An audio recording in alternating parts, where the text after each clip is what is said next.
I've lost track, but I think it's video number 5. I've rewired it, waited about 5 days so that stuff dries, filled up the water tank. I don't know about these switches, what's on, what's off, but let's see what happens over here. See if we short out the house again. Good. Power on. What was I doing before? Pumping some water through into the tank. Seems like it's actually working. It's holding the pressure there. All right. No, we have a fail.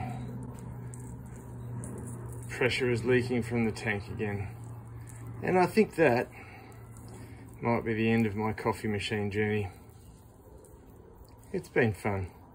Goodbye, coffee machine. Well, we're still in the backyard. The coffee machine is still in the shed, but I think we're ready to experiment more significantly with it. So we've tamped down some coffee, not to be mistaken with the varnish.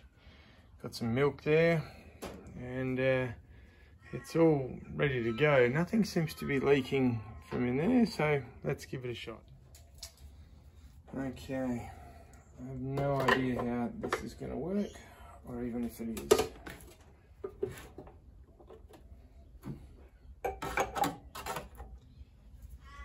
Alright.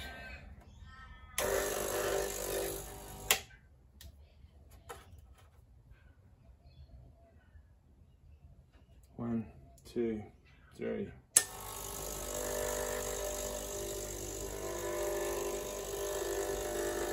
Oh yeah, that looks very promising in there. A little bit watery, but not bad for a first shot.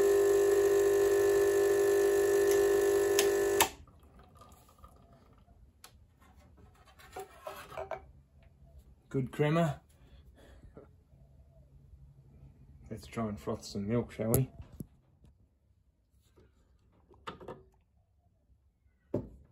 Take that out.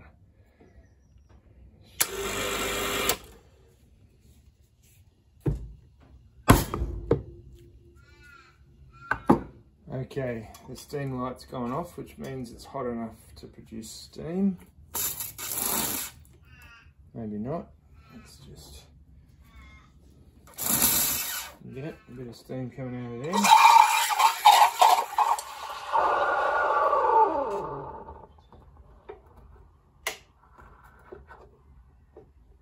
Looks good.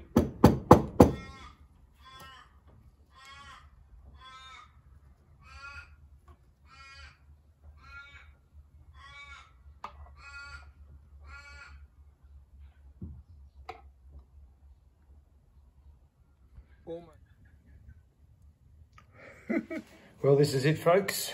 The coffee machine has returned to the kitchen. Like any good repair job, you end up with a few screws extra that you have no idea where they're meant to be. Some of the tools of the trade, leftover things. And there's the machine, kind of cleaned up and ready to go back onto its pride of place right here. I need to get rid of all my other coffee bits and pieces that I've been using while the machine's been out of action, and somehow find a new home for all of them. But